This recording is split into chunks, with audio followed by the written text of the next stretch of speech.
Hello and welcome back to my YouTube channel. आज के इस वीडियो में हम इंट्रोडक्टरी माइक्रो इकोनॉमिक्स के चैप्टर 4 का लास्ट टॉपिक कवर करेंगे जो कि है इक्विलिब्रियम। अपनी लास्ट 2 वीडियोस में हमने थ्योरी ऑफ डिमांड और थ्योरी ऑफ सप्लाई को समझा, जिसमें हमने मार्केट डिमांड और मार्केट सप्लाई को निकाला था। इक्विलिब्रियम को समझने के लिए हमें मार्केट सप्लाई और मार्केट डिमांड को एक साथ देखना पड़ेगा डिफरेंट प्राइस लेवल पर। तो इसको एक बार रीराइट कर लेते हैं।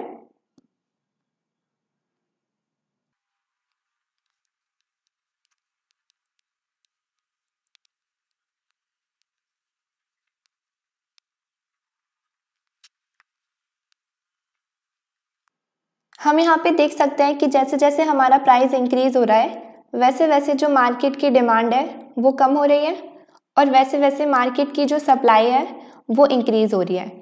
क्योंकि प्राइस के साथ डिमांड का नेगेटिव रिलेशन है, तो प्राइस इंक्रीज हो रहा है तो डिमांड कम हो रही है।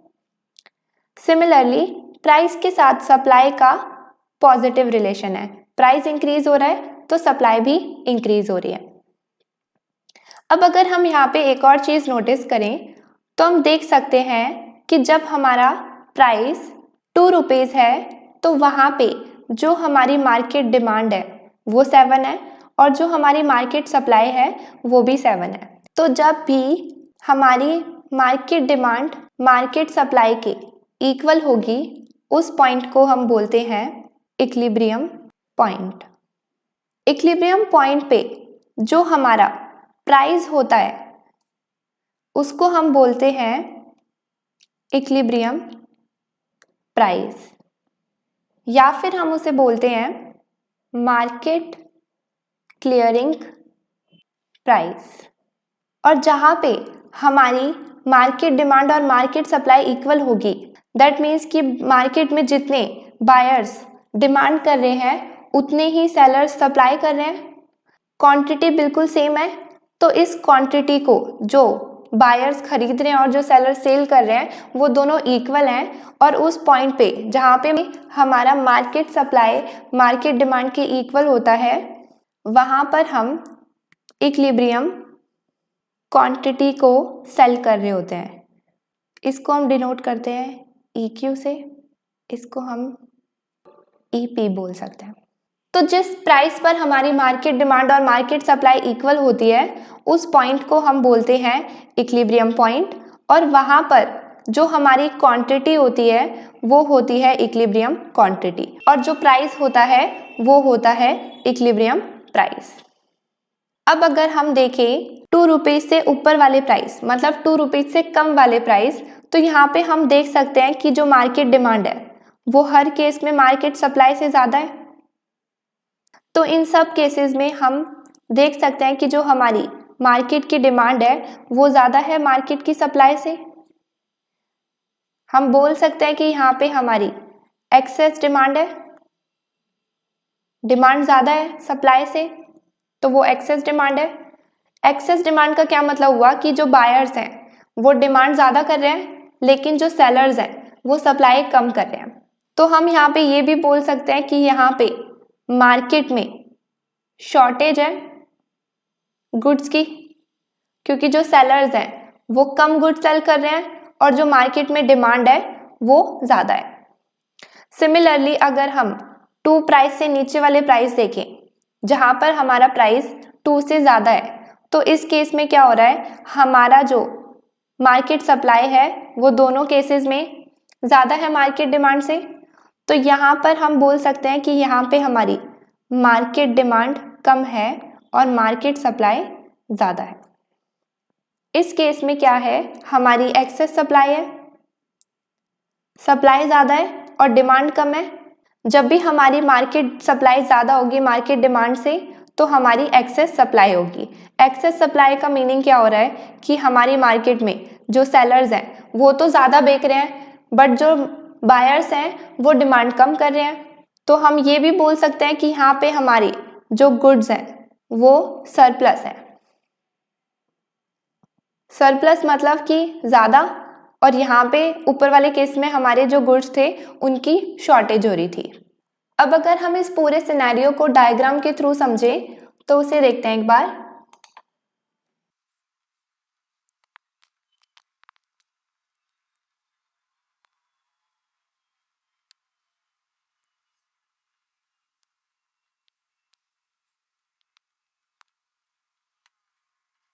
हमारी जो मार्केट सप्लाई और मार्केट डिमांड थी वो आइसक्रीम के लिए थी, तो यहाँ पर हम क्वांटिटी ऑफ आइसक्रीम लेते हैं।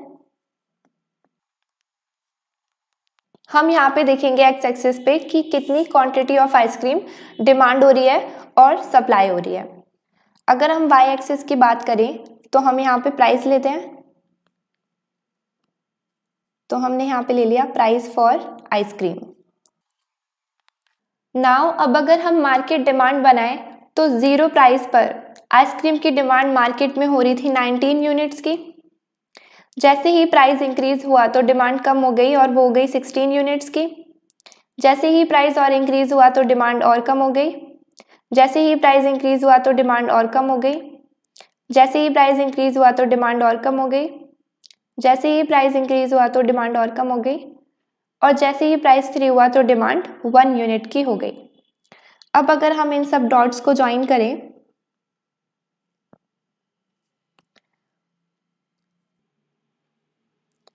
तो ये आ गया हमारा डिमांड कर्व। इसको हम डी से डिनोट करते हैं। हम देख सकते हैं कि जो हमारा डिमांड कर्व है वो डाउनवर्ड स्लोपिंग है। दैट मीन्स कि डिमांड और प्राइस का रिलेशन जो है वो नेगेटिव है।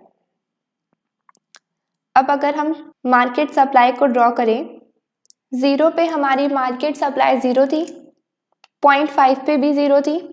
जैसे ही प्राइस इंक्रीज हुआ तो हमारी सप्लाई इंक्रीज हो गई। प्राइस और इंक्रीज हुआ तो सप्लाई और इंक्रीज हो गई। प्राइस और इंक्रीज हुआ तो सप्लाई और इंक्रीज हो गई। प्राइस और इंक्रीज हुआ तो सप्लाई और इंक्रीज हो गई।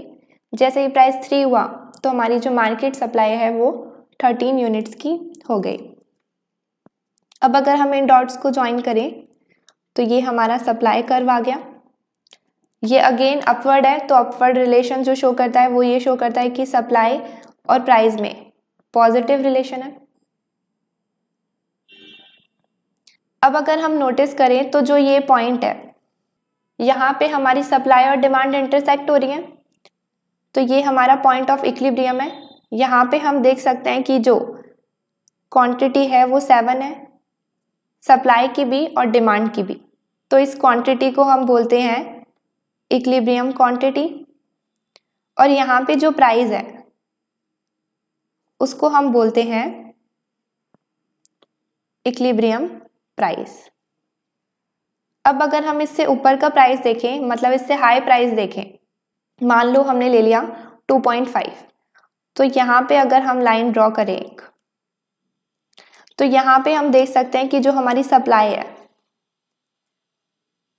वो तो ये है, और जो हमारी डिमांड है वो 4 है। इस केस में हमारी जो सप्लाई है वो ज़्यादा है डिमांड से, मतलब कि ये हमारी एक्सेस सप्लाई वाला केस है। मतलब कि यहाँ पे सरप्लस है गुड का। सरप्लस ऑफ गुड इसलिए है क्योंकि जो मार्केट में सेलर्स हैं वो तो इतनी ज़्यादा सप्लाई करना चाहते हैं क्योंकि प्राइस हाई है तो उन्हें फ़ायदा हो रहा है, लेकिन डिमांड जो है वो बायर कम कर रहे हैं क्योंकि प्राइस बहुत हाई है, तो बायर्स जो हैं वो पे करने के लिए इतना रेडी नहीं है। तो जो हमने 2.5 प्राइस पर यहाँ पे हम देख सकते हैं कि जो ये इतना एरिया है यहाँ पे सप्लाई ज़्यादा है डिमांड से, तो यहाँ पे हमारा ये सरप्लस हो रहा है गुड्स का, सरप्लस हो रहा है आइसक्रीम का।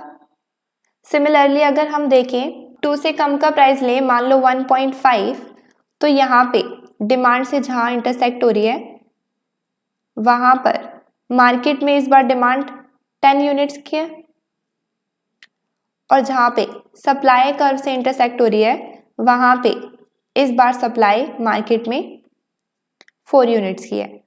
तो मतलब यहाँ पे डिमांड ज़्यादा है सप्लाई कम है। इस केस में मतलब हमारी एक्सेस डिमांड हो रही है। एक्सेस डिमांड हो रही है तो मतलब डिमांड ज़्यादा है और सप्लाई कम है। बायर्स जो हैं वो खरीदना चाहते हैं, लेकिन जो सेलर हैं वो बेचना नहीं चाहते इस पॉइंट पे। तो जब सेलर बेचेंगे ही नहीं तो हमारी यहाँ पर शॉर्टेज हो जाएगी गुड्स की।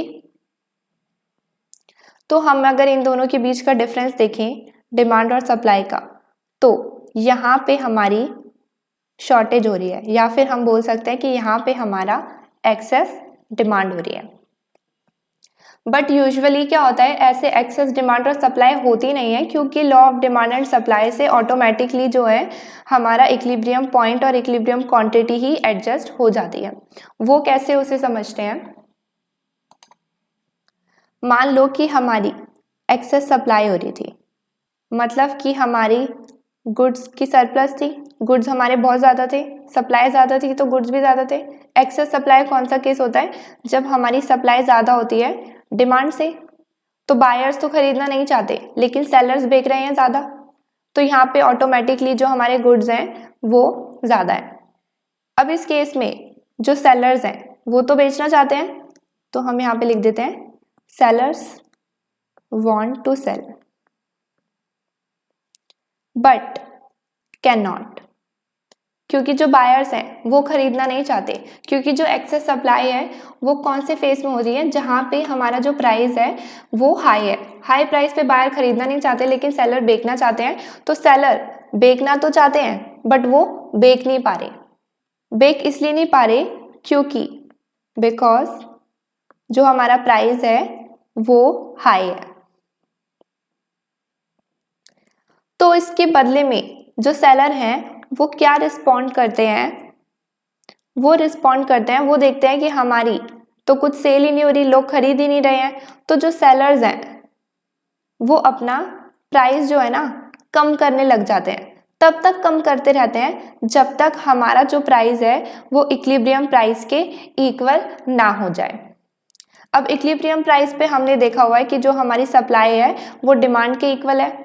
इक्विलिब्रियम प्राइस तक अगर वो अपना प्राइस कम कर देगा, इस केस में यहाँ पे 2.5 जो है हमारा प्राइस हाई था, यहाँ पे जो बायर्स थे वो कम डिमांड कर रहे थे, लेकिन जो सेलर्स हैं वो तो ज़्यादा बेचना चाहते थे बट वो बेच नहीं पा रहे थे, तो उन्होंने देखा कि हम अपना प्राइस कम कर देते हैं। तो वो प्राइस तब तक कम करता रहेगा जब तक वो इक्विलिब्रियम प्राइस के इक्वल ना आ जाए। इक्विलिब्रियम प्राइस में क्योंकि क्या हो रहा है, हमारी जो डिमांड और सप्लाई है वो दोनों ही इक्वल है, तो जितना उसको बेचना होगा उतना वो बेच भी लेगा, जितना जिसको खरीदना है बायर को वो उतना खरीद भी लेगा। तो वो अपना प्राइस तब तक कम करता रहेगा जब तक वो इक्विलिब्रियम प्राइस के इक्वल ना आ जाए। ऐसे ही ऑटोमेटिकली जो हमारा एक्सेस सप्लाई अगर आती है तो वो केस खुद ही सॉल्व हो जाता है। सिमिलरली अगर हम इसका उल्टा देखें तो अब मान लो अगर हमारी मार्केट में इस बार एक्सेस डिमांड हो गई, मतलब कि हमारी गुड्स की शॉर्टेज हो गई। अब इस केस में क्या होता है कि जो बायर्स हैं वो तो परचेज करना चाहते हैं, इस केस में हमारी डिमांड जो है वो सप्लाई से ज़्यादा होती है। डिमांड ज़्यादा है तो दैट मीन्स बायर्स जो हैं वो ज़्यादा डिमांड कर रहे हैं, वो ज़्यादा खरीदना चाहते हैं, लेकिन जो सप्लाई कम है तो मतलब कि जो सेलर है वो बेचना नहीं चाहते। अगर हम इसका रीज़न भी देखें तो यहाँ पे जो हमने ये 1.5 लिया था ये प्राइस कम था, तो ऑफकोर्स कम प्राइस पे जो सेलर है वो बेचना नहीं चाहेगा, वो अपनी सप्लाई कम करेगा, लेकिन बायर तो खरीदना चाहेगा कम प्राइस पे, तो वो अपनी डिमांड बढ़ाएगा।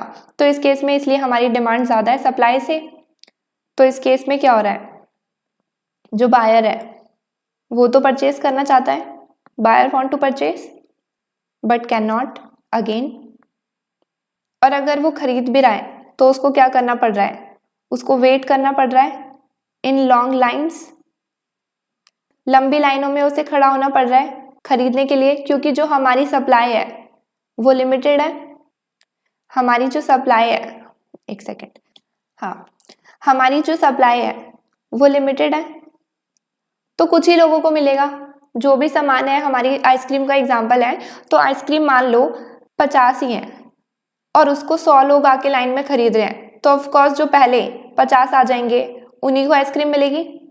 तो हमारी सप्लाई लिमिटेड है, वो फिर भी लॉन्ग लाइन्स में खड़े हो रहे हैं for the chance to buy, कि हो सकता है कि वो इतने लकी हो कि उनको मिल जाए, लेकिन ये भी हो सकता है कि उनको ना मिले, क्योंकि जो हमारी सप्लाई है वो तो लिमिटेड ही है। अब इसके रिस्पॉन्स में सेलर क्या करता है, सेलर बैठ के सब कुछ नोटिस कर रहा है, वो देख रहा है कि मेरे पास 50 लिमिटेड रिसोर्सेज है, लिमिटेड आइसक्रीम है, उसको 100 लोग डिमांड कर रहे हैं, तो ऑफकोर्स उसकी बिक तो जाएगी, उसे पता है, लेकिन वो उसके बदले में रिस्पॉन्स क्या करता है, सेलर जो है वो अपना प्राइस इंक्रीज कर देता है टिल इक्विलिब्रियम प्राइस, जहां पे अगेन हमारी जो डिमांड है वो सप्लाई के इक्वल है। इक्विलिब्रियम प्राइस तक क्यों करता है वो देखते हैं। ये 1.5 पर तो हमारा शॉर्टेज चल रहा था, जो हमारी डिमांड थी वो इतनी ज़्यादा थी, बट जो हमारी सप्लाई थी वो कम थी। तो सेलर ने नोटिस करा कि जो उसकी प्रोडक्ट की डिमांड है वो तो काफ़ी ज़्यादा है, लेकिन वो कम प्राइस पे बेचेगा नहीं, वो अपना लॉस क्यों कराएगा। तो उसने देखा कि अगर मैं थोड़ा सा प्राइस इंक्रीज कर देता हूँ टिल इक्विलिब्रियम, तो यहाँ पे हमारी जो डिमांड है वो सप्लाई के इक्वल है। तो जितना वो अपनी सप्लाई को इंक्रीज करेगा उतनी डिमांड भी कम हो जाएगी। जैसे ही प्राइस इंक्रीज हुआ, प्राइस इंक्रीज होगा तो हमारी सप्लाई इंक्रीज हो जाएगी और डिमांड कम हो जाएगी। तो जैसे ही सेलर अपना प्राइस थोड़ा सा इंक्रीज करेगा टिल इक्विलिब्रियम, तो उसकी सप्लाई भी वो इंक्रीज कर देगा और जो डिमांड है वो ज़्यादा प्राइस की वजह से कम हो जाएगी। कितनी कम होगी? इक्विलिब्रियम पॉइंट तक कम होगी। तो ऐसे ही लॉ ऑफ डिमांड और लॉ ऑफ सप्लाई की वजह से जो हमारा एक्सेस सप्लाई और एक्सेस डिमांड है वो ऑटोमेटिकली एडजस्ट हो जाते हैं, और जो हमारा प्राइस इंक्रीज या डिक्रीज होता है वो इक्विलिब्रियम प्राइस के इक्वल आ जाता है, और जो हमारी एक्सेस सप्लाई और डिमांड होती है वो इक्विलिब्रियम क्वांटिटी के इक्वल आ जाती है। तो जैसे मैंने यहाँ पर भी बताया कि एक्सेस सप्लाई वाले केस में क्या था, हमारे जो गुड्स थे वो ज़्यादा थे, क्योंकि जो सेलर है वो अपनी सप्लाई ज़्यादा कर रहे थे लेकिन लोग डिमांड नहीं कर रहे थे, क्योंकि वहाँ पे जो हमारा प्राइस था वो हाई था। तो सेलर बेचना चाहते थे बट बेच नहीं पा रहे थे क्योंकि जो बायर्स हैं वो खरीद नहीं रहे थे। तो इसके रिस्पॉन्स में क्या करा, सेलर ने इसका रिस्पॉन्ड करा कि उसने अपना प्राइस कम कर दिया, इक्विलिब्रियम के प्राइस के इक्वल कर दिया, क्योंकि वहाँ पे जो हमारी डिमांड और सप्लाई है वो इक्वल है। तो वहाँ पे जितना वो सेल करेगा उतनी ही लोग डिमांड करेंगे। यहाँ पे तो उसके गुड्स बच रहे थे बट इस केस में अब वो खुश है, जितना वो बना रहा है, जितना वो प्रोड्यूस कर रहा है, जितना वो सप्लाई कर रहा है उतना जो है बायर्स खरीद रहे हैं। और एक्सेस डिमांड में क्या हो रहा था, यहाँ पे हमारे गुड्स की शॉर्टेज थी, क्योंकि जो बायर्स हैं वो ज़्यादा डिमांड कर रहे थे, क्योंकि वहाँ पे जो हमारा प्राइस था, इस केस में जो हमारा प्राइस था वो लो था। तो यहाँ पे बायर्स जो थे वो परचेज तो करना चाहते थे, क्यों? क्योंकि एक तो लोअर प्राइस था, लेकिन वो कर नहीं पा रहे थे, इसलिए क्योंकि जो हमारी सप्लाई थी वो लिमिटेड थी। जो सेलर था वो अपनी सप्लाई को बढ़ा नहीं रहा था, क्यों? अगेन क्योंकि जो प्राइस था वो लो था, वो अपने लो प्राइस पे क्यों बेचता। तो इसीलिए यहाँ पे जो बायर्स को उस गुड को खरीदने के लिए लंबी लंबी लाइनों में लगना पड़ता था, वेट करना पड़ता था, और उसमें हो सकता है कि उनकी बारी आ जाए लेने की, या फिर हो सकता है कि वो उसको नहीं भी खरीद पाए। तो सेलर ने सब कुछ नोटिस करा और उसने अपना प्राइस जो है अगेन इंक्रीज कर दिया और टिल इक्विलिब्रियम तक कर दिया, क्योंकि अगेन इक्विलिब्रियम प्राइस पे जो हमारी सप्लाई है वो बिल्कुल डिमांड के इक्वल है। जितना सेलर सप्लाई करेंगे उतना ही जो है बायर्स वहाँ पे डिमांड करेंगे। तो ऐसे ही हमारा ऑटोमेटिकली लॉ ऑफ डिमांड और सप्लाई के थ्रू ऑटोमेटिकली जो हमारा इक्विलिब्रियम प्राइस है और इक्विलिब्रियम क्वांटिटी है वो ऑटोमेटिकली अराइज हो जाती है। अब आगे देखते हैं। नाउ हमने अभी देखा कि इक्विलिब्रियम होता क्या है, अब हम देखेंगे कि इक्विलिब्रियम में चेंजेस कैसे आते हैं। चेंजेस देखने के लिए हमें 3 स्टेप्स दिए हुए हैं कि हम कैसे एनालाइज करें चेंजेस को। पहला स्टेप ये है कि जब भी हमें कोई केस स्टडी या सिचुएशन दी होगी तो उसमें हम देखेंगे कि क्या हमारा सप्लाई कर्व शिफ्ट होगा या हमारा डिमांड कर्व शिफ्ट होगा, या फिर उस केस या सिचुएशन की वजह से हमारी दोनों सप्लाई और डिमांड कर्व साथ में शिफ्ट होंगे। देन सेकंड चीज हम एनालाइज करेंगे कि शिफ्ट तो हो रहा है, हमने देख लिया कि मान लो सप्लाई कर्व शिफ्ट हो रहा है, देन हमें नोटिस करना है कि उसकी डायरेक्शन क्या है, शिफ्ट वो कौन सी डायरेक्शन में हो रहा है, वो लेफ्टवर्ड शिफ्ट हो रहा है या फिर वो राइटवर्ड शिफ्ट हो रहा है। शिफ्ट देखने के बाद हम उस डायग्राम को ड्रॉ करेंगे इनिशियली, एंड देन हम उसके चेंजेस को ड्रॉ करेंगे और देखेंगे कि हमारे इक्विलिब्रियम प्राइस और क्वांटिटी में क्या क्या चेंजेस आ रहे हैं। इसको समझने के लिए यहाँ पर 3 एग्जाम्पल गिवन है। पहले एग्जाम्पल को देखते हैं। एग्जाम्पल 1 में बोल रहे हैं कि समर में हमारा जो वेदर है वो एकदम से बहुत एक्सट्रीमली हॉट हो गया। उस हॉट वेदर की वजह से हमें बताना है कि हमारी जो मार्केट फॉर आइसक्रीम है उसमें क्या चेंजेस आते हैं, क्या इम्पैक्ट होता है हॉट वेदर का मार्केट फॉर आइसक्रीम पे। हमें पता है कि जो वेदर है वो अदर फैक्टर्स में आता है डिमांड के। अब अगर हमारा हॉट वेदर के साथ आइसक्रीम का रिलेशन देखें तो हमें पता है कि गर्मियों में लोग ज़्यादा प्रेफर करते हैं आइसक्रीम खाना। तो हॉट वेदर की वजह से जो डिमांड फॉर आइसक्रीम है वो इंक्रीज हो जाएगी। लेकिन अगर यहाँ पे लिखा होता कोल्ड वेदर का इम्पैक्ट बताना है आइसक्रीम पे, तो हमारी वहाँ पे उस केस में डिमांड कम हो जाती। अब हॉट वेदर की वजह से आइसक्रीम की डिमांड इंक्रीज हुई है, तो हमें पता है कि जो हमारा हॉट वेदर है वो अदर फैक्टर है। अब अगर हमारी डिमांड इंक्रीज हुई है दैट मीन्स कि वो अब शिफ्ट होगी। शिफ्ट इसलिए होगी क्योंकि यहाँ पे अदर फैक्टर की बात हो रही है। अब अगर हम डायरेक्शन देखें तो शिफ्ट वो किस तरफ होगी, अगर हमारी डिमांड इंक्रीज हुई है तो मतलब वो राइटवर्ड शिफ्ट होगी।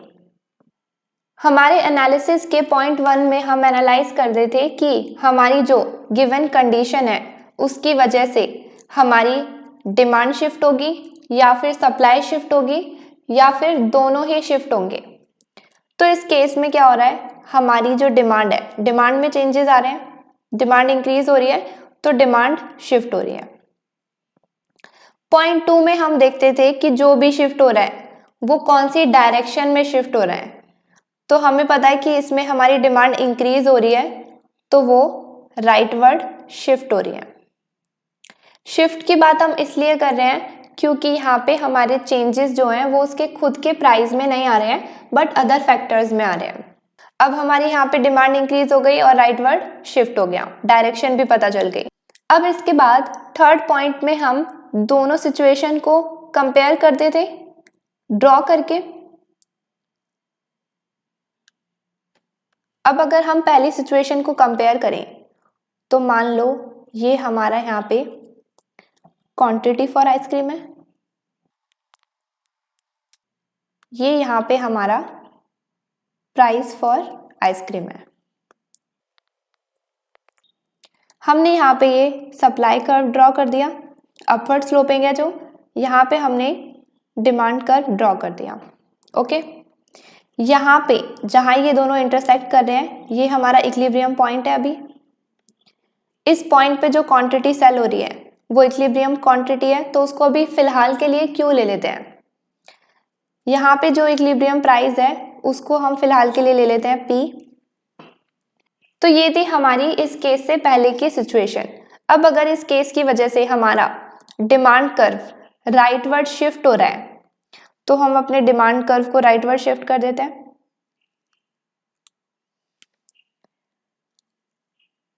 तो जो हमारा डिमांड कर्व है वो D से D1 पर शिफ्ट हो गया। अब हम देखेंगे कि हमारा सप्लाई और जो न्यू डिमांड कर्व है वो कहाँ इंटरसेक्ट हो रहा है, तो वो इस पॉइंट पे इंटरसेक्ट हो रहा है। इस पॉइंट से अगर हम क्वांटिटी को देखें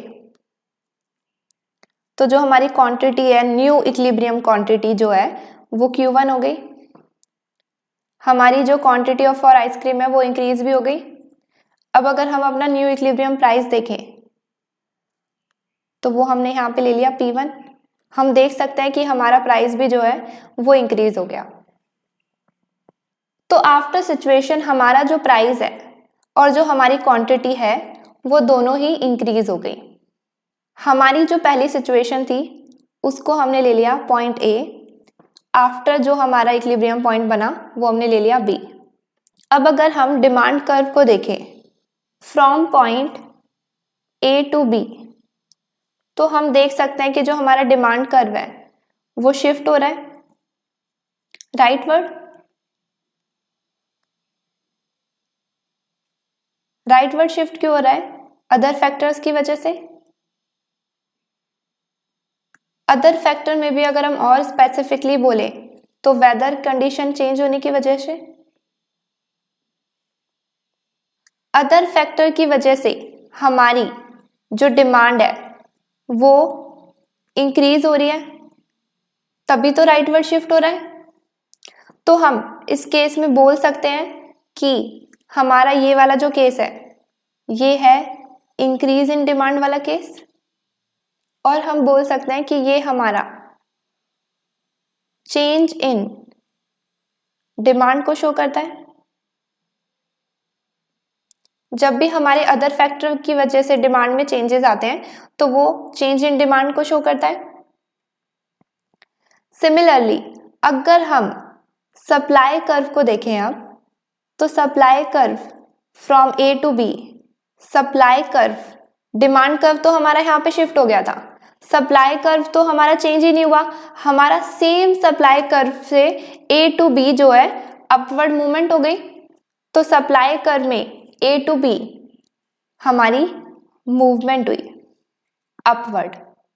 अब इसमें मूवमेंट क्यों हुई, तो उसका रीजन देखते हैं कि हमारी जो डिमांड कर्व है वो शिफ्ट हुई, जिसकी वजह से हमारा जो प्राइस है वो इंक्रीज हो गया। अब हमें पता है कि प्राइस के साथ सप्लाई का पॉजिटिव रिलेशन है, प्राइस इंक्रीज होएगा तो उसकी सप्लाई भी इंक्रीज हो जाएगी। अब उसके खुद के प्राइस इंक्रीज होने की वजह से हमारी सप्लाई इंक्रीज हो रही है, तो हमारा ये कौन सा केस है, एक्सपेंशन इन सप्लाई। लेकिन अगर यहाँ पे उसके खुद के प्राइस के चेंज होने की वजह से नहीं, बट किसी अदर फैक्टर की वजह से सप्लाई अगर इंक्रीज होती, तो हमारा यहाँ पे एक्सपेंशन की जगह आता इंक्रीज। दोनों का जो मीनिंग है वो सेम है, इंक्रीज और एक्सपेंशन इन सप्लाई शो करता है कि सप्लाई इंक्रीज हो रही है, बट हम एक्सपेंशन तब यूज करते हैं जब उसके खुद के प्राइस में चेंजेस आते हैं, और इंक्रीज वर्ड तब यूज करते हैं जब अदर फैक्टर्स में चेंजेस आते हैं। और यहाँ पे हमारा चेंज इन क्वांटिटी सप्लाइड वाला केस है। तो ये था हमारा एग्जाम्पल 1, जिसमें हमने देखा कि जो हमारा डिमांड कर्व है वो शिफ्ट हुआ। सेकंड एग्जाम्पल में हम देखेंगे कि हमारा सप्लाई कर्व शिफ्ट होगा, तो वो देखते हैं आगे। एग्जाम्पल 2, इसमें बोल रहे हैं कि यहाँ पे हैरिकेन आ गया जिसने डिस्ट्रॉय कर दी शुगर केन क्रॉप। अब शुगर केन क्रॉप डिस्ट्रॉय होने की वजह से जो शुगर है उसका प्राइस इंक्रीज हो गया, ये भी हमें गिवन है। फिर अगेन उसने क्वेश्चन पूछा कि इन सब सिचुएशन की वजह से हमारी मार्केट फॉर आइसक्रीम पर क्या फर्क पड़ेगा। हमें पता है कि शुगर जो है वो आइसक्रीम के लिए इनपुट है। हमें पता है कि जो इनपुट है वो अदर फैक्टर है सप्लाई का। अगर हम उसका रिलेशन देखें तो अगर प्राइस ऑफ इनपुट इंक्रीज होता है तो उस केस में हमारी जो सप्लाई है वो कम हो जाती है। ये सब हमने ऑलरेडी पढ़ा हुआ है। तो इस केस में भी अगर प्राइस ऑफ इनपुट इंक्रीज हो रहा है तो हमारी जो सप्लाई है वो कम हो जाएगी, बिल्कुल ऐसे। तो अगर हमारी सप्लाई कम होगी तो हमारा जो शिफ्ट है वो कौन सी साइड होगा, लेफ्टवर्ड।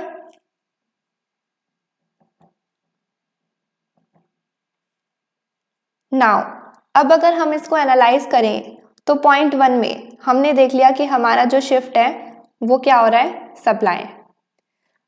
पॉइंट 2 में हम डायरेक्शन देखते थे तो हमने इसमें भी पता लगा लिया कि हमारी जो डायरेक्शन है वो लेफ्टवर्ड है, लेफ्टवर्ड शिफ्ट होगा सप्लाई कर्व, क्योंकि जो सप्लाई है वो कम हो रही है। थर्ड पॉइंट में हम ड्रॉ करके एनालाइज करते थे दोनों सिचुएशंस को, बिफोर एंड आफ्टर। तो अब ड्रॉ करते हैं। यहाँ पे हमने अगेन ले लिया क्वांटिटी ऑफ आइसक्रीम, यहाँ पे हमने ले लिया प्राइस फॉर आइसक्रीम, ये हमने रैंडमली अपना सप्लाई कर्व और डिमांड कर्व ड्रॉ कर दिया। जहाँ पे ये दोनों इंटरसेक्ट हो रहे हैं उस पॉइंट को हम बोलते हैं इक्विलिब्रियम पॉइंट। इस पॉइंट पे जो हमारी क्वांटिटी होती है वो होती है इक्विलिब्रियम क्वांटिटी, उसको अभी हम फिलहाल के लिए क्यू ले लेते हैं। इक्विलिब्रियम प्राइस की बात करें तो हमने यहाँ पे ये पी ले लिया। अब अगर हमारा सप्लाई कर्व लेफ्टवर्ड शिफ्ट होता है तो हम उसे ड्रॉ कर देते हैं। तो हमारा जो सप्लाई कर्व है वो S से S1 पर शिफ्ट हो गया। अब अगर हम देखें कि हमारा न्यू सप्लाई कर्व और जो इनिशियल डिमांड कर्व था वो कहाँ पे इंटरसेक्ट हो रहा था, तो वो ये पॉइंट है, ये हमारा आ गया न्यू इक्विलिब्रियम पॉइंट, इसको हम ले लेते हैं E1। यहाँ पे हमारी जो क्वांटिटी है वो Q1 हो गई और वो कम हो गई। यहाँ पे जो हमारा प्राइस है वो P1 हो गया और हमारा प्राइस पहले से बढ़ गया। अब अगर हम सप्लाई कर्व की बात करें पहले, तो उसकी movement from E to E1 shift हो रही है लेफ्टवर्ड। रीजन क्या है? Other factors.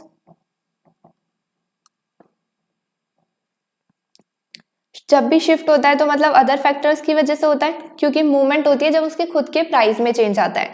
अदर फैक्टर में हम स्पेसिफिकली बात करें तो हमारा प्राइस ऑफ इनपुट जो है वो इंक्रीज हो गया था, इस वजह से हमारी जो सप्लाई कर्व है वो शिफ्ट हो गई थी लेफ्टवर्ड। लेफ्टवर्ड शिफ्ट हुई थी, दैट मीन्स की जो सप्लाई है वो हमारी यहाँ पे कम हो गई। अब हमारी सप्लाई कर्व कम हो गई तो हमारा यहाँ पे डिक्रीज इन सप्लाई वाला केस है और हमारा चेंज इन सप्लाई वाला केस है। अब अगर हम बात करें डिमांड कर्व की, तो फ्रॉम E टू E1, तो हमारा जो डिमांड कर्व है वो तो कहीं पर भी शिफ्ट नहीं हुआ, हमारा डिमांड कर्व जो है वो बिल्कुल सेम है, वही सेम लाइन है। तो हमारा जो E टू E1 हुआ है ये मूवमेंट हुई है सेम डिमांड कर्व पे, तो हमारी demand curve E to E जो है उसमें मूवमेंट हुई है, और जो वो मूवमेंट हुई है वो हुई है अपवर्ड। अपवर्ड मूवमेंट क्यों हुई है? क्योंकि अदर फैक्टर्स में चेंजेस आने की वजह से जो प्राइस इंक्रीज हुआ उसके साथ डिमांड का नेगेटिव रिलेशन है, तो प्राइस इंक्रीज हुआ तो जो डिमांड है वो डिक्रीज हो गई। अब खुद के प्राइस में चेंजेस आए हैं और उसकी वजह से डिमांड कम हुई है, तो हम उसको डिक्रीज नहीं बोलेंगे बट हम बोलेंगे उसको कॉन्ट्रैक्शन इन डिमांड। ये सब हमने ऑलरेडी पढ़ा हुआ है। और ये हमारा चेंज इन क्वांटिटी डिमांडेड वाला केस है, क्योंकि उसके खुद के प्राइसेस में चेंज आ रहे हैं।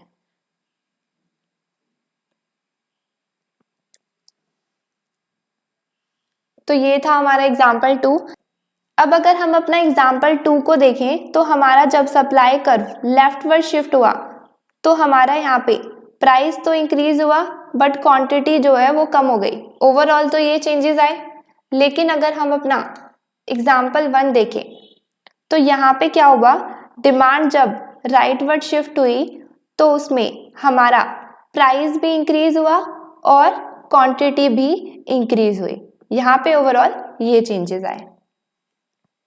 अब अगर हम एग्जाम्पल 3 देखें तो उसमें हम दोनों के चेंजेस को साथ में देखेंगे कि दोनों में एक साथ अगर चेंजेस आएंगे तो क्या सिचुएशन होगी। एग्जाम्पल 3, अब इसमें हॉट वेदर भी है और इसमें हरिकेन की वजह से हमारी शुगर केन क्रॉप्स जो हैं वो भी डिस्ट्रॉय हो गई, जिसकी वजह से हमारा जो शुगर का प्राइस है वो भी इंक्रीज हो गया। अब अगर हम हॉट वेदर वाली सिचुएशन देखें तो इसमें हमारा जो डिमांड है वो इंक्रीज हो रही थी, क्योंकि हमारी जो आइसक्रीम है वो हम हॉट वेदर में ज़्यादा कंज्यूम करते हैं, उसकी ज़्यादा डिमांड करते हैं। अब अगर हमारी डिमांड इंक्रीज हो रही थी तो हमारा जो शिफ्ट है वो राइटवर्ड था, ये हमने ऑलरेडी पीछे देख लिया। सेम विद अगर हम देखें कि प्राइस इनपुट का इंक्रीज हुआ है, प्राइस आइसक्रीम के इनपुट का इंक्रीज हुआ है, तो जो उसकी सप्लाई है आइसक्रीम की वो कम हो जाएगी और यहाँ पे हमारा जो कर्व है वो लेफ्टवर्ड शिफ्ट हो जाएगा।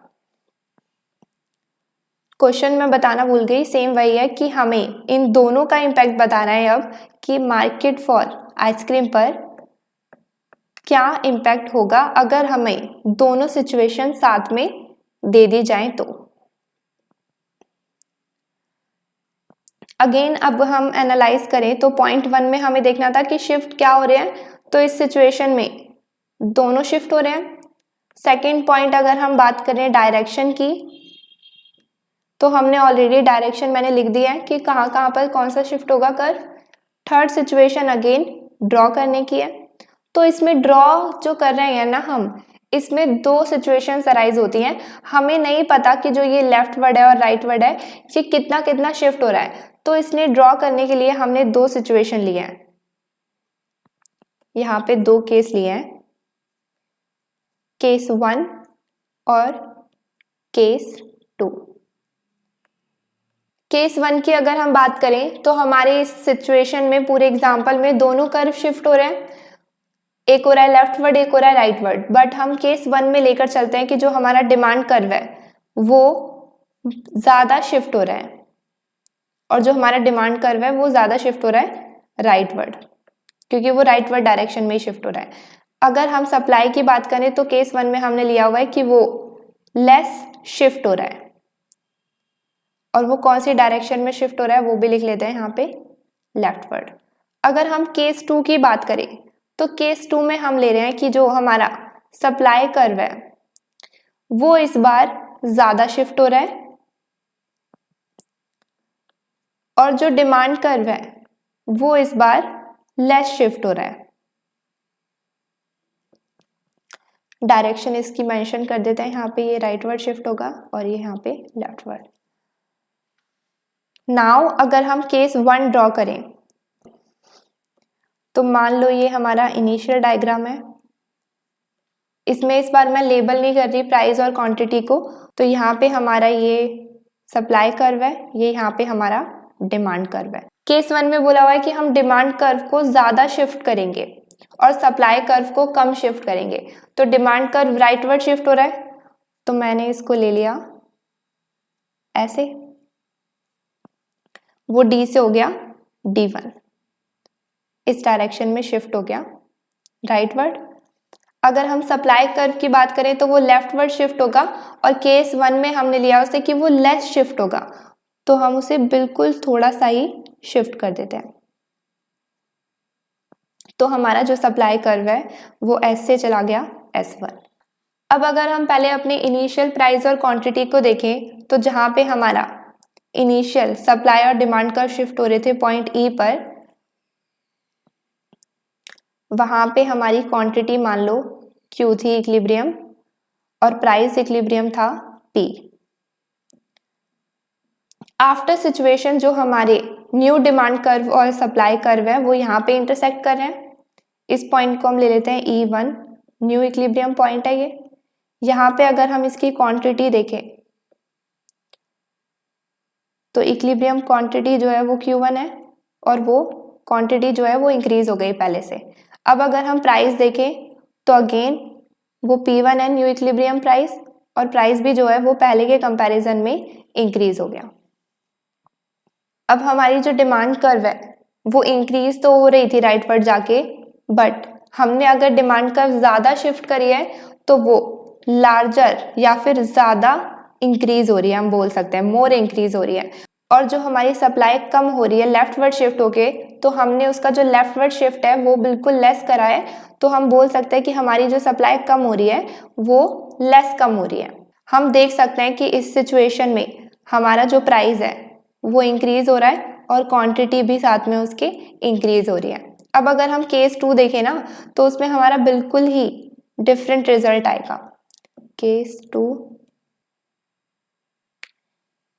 ये हमारा सप्लाई हो गया, ये हमारी डिमांड हो गई। ये यहाँ पे हमारा इक्विलिब्रियम पॉइंट आ गया जहाँ पे डिमांड और सप्लाई इंटरसेक्ट हो रहे हैं। यहाँ पे हमारी इक्विलिब्रियम क्वांटिटी आ गई जिसको मैंने Q लिया है, और यहाँ पे हमारी इक्विलिब्रियम प्राइस आ गया जिसको मैंने लिया है P। अब इस केस में हमें अपना सप्लाई कर्व जो लेफ्टवर्ड शिफ्ट हो रहा है उसको ज़्यादा शिफ्ट कराना है, तो हम ऐसे ले लेते हैं। सप्लाई कर्व है जो वो लेफ्टवर्ड शिफ्ट हो रहा है वो S से S1 पर शिफ्ट हो गया, और जो हमें डिमांड कर्व शो करना है राइटवर्ड शिफ्ट हुआ हुआ वो हमें कम शो करना है, तो हमने उसको बिल्कुल ही पास से शिफ्ट करा दिया, वो D से D1 पर शिफ्ट हो गया। अब अगर हम न्यू डिमांड कर्व और सप्लाई कर्व का इंटरसेक्शन देखें तो वो ये पॉइंट है, ये हमारा आ गया न्यू इक्विलिब्रियम पॉइंट।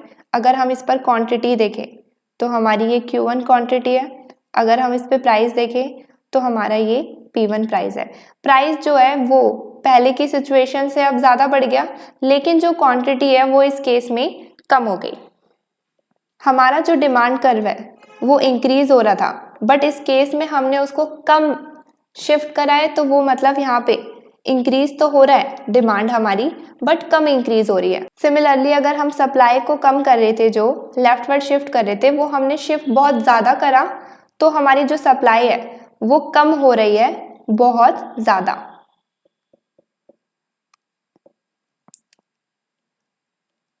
और इस केस में हमारा जो प्राइस है वो इंक्रीज हो रहा है, लेकिन जो क्वांटिटी है वो कम हो रही है। तो ये था हमारा लास्ट एग्जांपल, जिसमें हमने देखा कि डिमांड और सप्लाई में चेंजेस आने की वजह से कैसे हमारे इक्विलिब्रियम प्राइस और क्वांटिटी जो है चेंज हो जाती है। इसमें हमने सिर्फ 3 केसेस यहाँ पर देखे, बट हमारे टोटल 9 केसेस बन सकते हैं, वो हम एक बार आगे देखते हैं।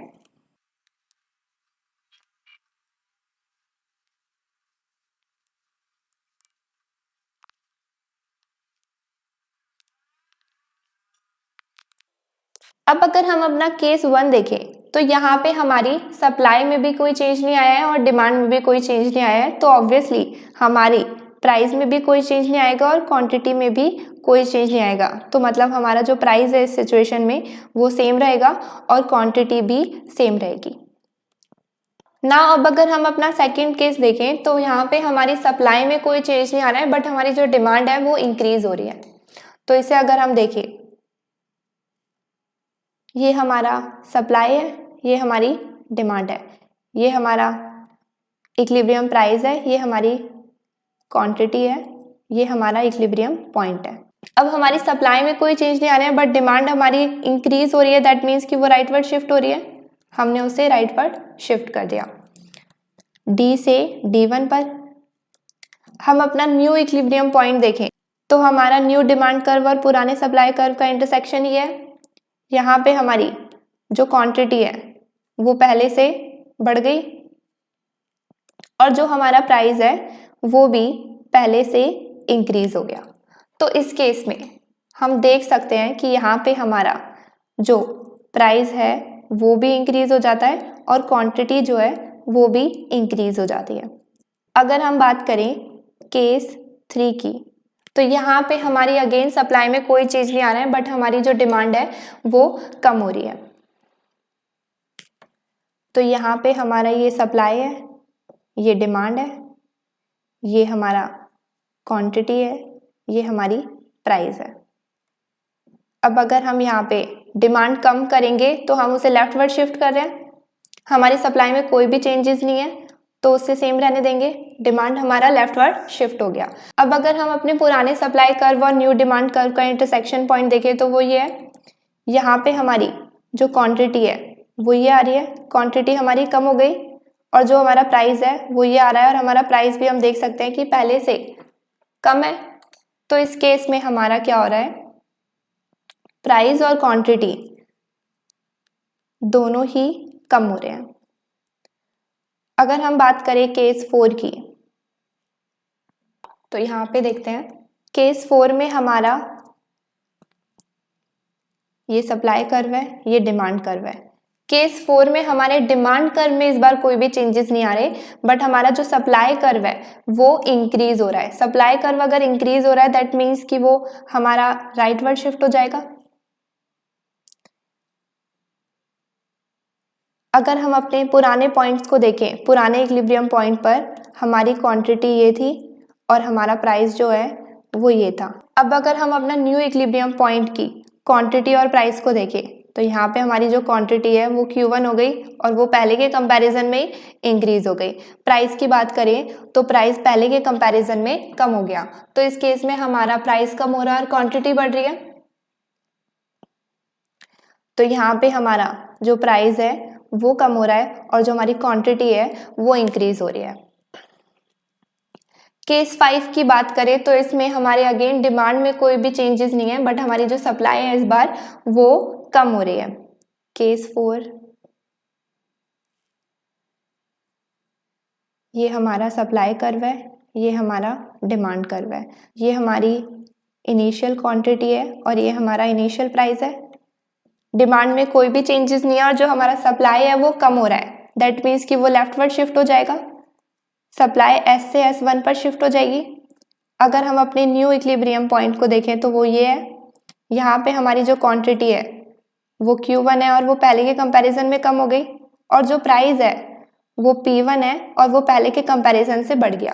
तो इस केस में हमारा प्राइस बढ़ गया और जो हमारी क्वांटिटी है वो कम हो गई। तो यहाँ पे हमारा प्राइस इंक्रीज हो गया बट जो हमारी क्वांटिटी है वो कम हो गई।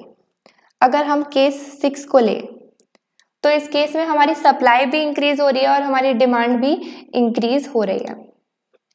अब अगर हम 5th केस की बात करें तो इसमें 3 केसेस बन सकते हैं।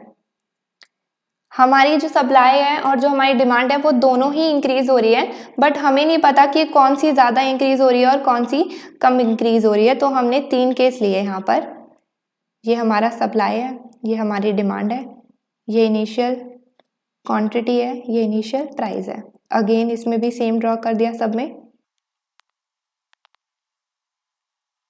तो हम अपने फर्स्ट केस में ले सकते हैं कि हमारा जो सप्लाई कर्व है वो बहुत ज़्यादा शिफ्ट हो गया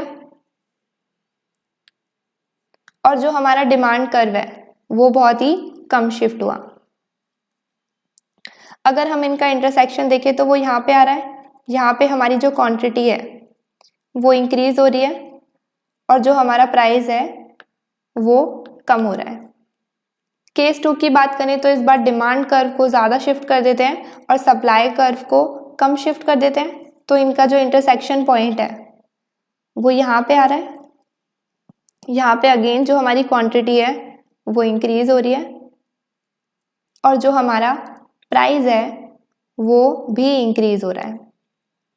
केस 3 की बात करें तो इस बार सेम ले लेते हैं, कोई भी ज़्यादा बड़ा नहीं हो रहा बट मान लो इक्वल हो रहे हैं। तो यहाँ पे हमारी जो क्वांटिटी है अगेन वो इंक्रीज हो रही है और जो हमारा प्राइस है हम देख सकते हैं कि जो हमारा प्राइस है वो P1 जो है वो P के इक्वल है, प्राइस में कोई भी चेंजेस नहीं है।